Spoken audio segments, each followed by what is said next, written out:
Hi guys, we just got home from Sweden, and one of the things that I bought from Sweden is Anastasia brow pen.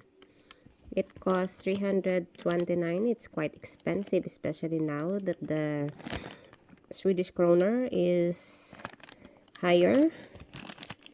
And this is how it looks. There you go. And the color actually is dark brown, and it's fine brow pen. It's used to fill your brow like this. This is for filling the brow,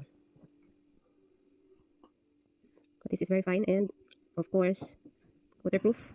And just I already draw some, and then you can just add and make your brow looks like this. You have your brow like this. Nice. Perfect. Of course, you have to wait a little bit and then see. Nice.